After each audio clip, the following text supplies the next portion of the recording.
सिंह द्वारा लिए गए अंतर विभागीय फैसले जिसमें सीएम हेल्पलाइन की शिकायतें लोक सेवा गारंटी की शिकायतों में तेजी से निराकरण करने का आदेश दिया गया है और इंदौर शहर में विकसित हो रही अवैध कॉलोनियों, धोखेबाज और अवैध कॉलोनाइजरों पर शुरू होगी। उन पर बड़ी कार्रवाई की जाएगी। न्यायालय में चल रहे अवैध कॉलोनियों के प्रमाणों पर भी होगी कार्रवाई, जिसमें एफआईआर करके रजिस्ट्रियां शून्य और प्लाट धारक को न्याय के रूप में पुनः लौटानी होगी राशि, जिनमें शासकीय भूमि बेचने वालों को भी पहुंचाया जाएगा जेल। बीओ अवैध कॉलोनियों पर कार्रवाई नहीं करने वाले अधिकारियों, तहसीलदार, आरआई, पटवारियों पर भी होगी कार्रवाई। इसके अलावा कान्हा और सरस्वती नदियों का भी विकास किया जाएगा और अंत में जो भी मुहिम प्रशासन के बीच बंद कर चुका था वह दोबारा शुरू की जाएगी, जिसमें सड़क पर, फुटपाथ पर अतिक्रमण, दुकानदारों द्वारा अवैध दुकान और कब्जा और सामान को लेकर कार्रवाई की जाएगी, जिसमें सड़क को अतिक्रमण मुक्त बनाकर हो रही सड़क दुर्घटनाओं को भी रोका जा सकेगा।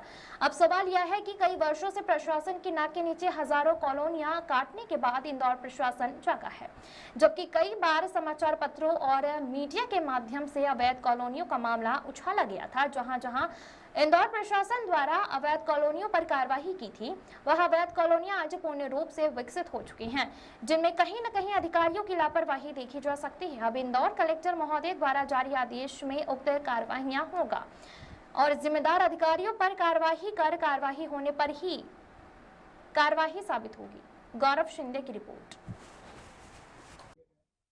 टीएल बैठक में अंतर्विभागीय समन्वय के मुद्दे डिस्कस हुए, खासतौर पर सीएम हेल्पलाइन और लोक सेवा गारंटी में प्रकरण जो हैं वो लंबित ना रहें और सीएम हेल्पलाइन में अधिक से अधिक संतुष्टिपूर्वक निराकरण किया जाए, ये निर्देश प्रदान किए गए। इसके साथ साथ जो अवैध कॉलोनी पर और कड़ी कार्रवाई करने हेतु निर्देश भी प्रदान किए गए हैं, क्योंकि अवैध कॉलोनी इंदौर जैसे शहर के लिए बहुत घातक है। इससे बाद में न केवल लोग परेशान होते हैं, अवैध जो विकास है उसको बढ़ावा मिलता है और इसके साथ साथ अन्य जो समस्याएं बाद में अवैध करने की और रहवासियों को होती हैं वो तो होती हैं। हमने अभी तक बड़ी संख्या में एफआईआर कराई है, केसेस चलाए हैं, कोर्ट में प्रकरण लगाए हैं, लेकिन अभी तक हम लोगों ने रजिस्ट्री निरस्त करने की कार्रवाई नहीं करी है। तो इसलिए आज कॉलोनी सेल को ये निर्देशित किया गया है कि जो ऐसे अवैध कॉलोनी के प्रकरण प्रमाणित हुए हैं, जिनमें कॉलम 12 में एंट्री हुई है और इसके साथ साथ एफआईआर कराई गई है, उन सभी में जो रजिस्ट्रियां हुई हैं उनको निरस्त करने के लिए हम लोग कोर्ट में प्रकरण लगाएंगे और जिससे न केवल जिन्होंने गलत तरीके से बेची है उनको पैसा भी वापस करना पड़ेगा और वो रजिस्ट्री भी जो है वो शून्य होगी। रजिस्ट्री शून्य करने के लिए सभी मामलों में प्रकरण लगाने हेतु निर्देश दिए गए हैं। इसके साथ साथ एक हम लोगों ने जो हमारी कान और सरस्वती जो नदियां हैं, इन पे रिवर कॉरिडोर विकसित करने के लिए एक डीपीआर बनवाई थी, टेंडर किया था, जो जिसकी रिपोर्ट हमको प्राप्त हो गई है।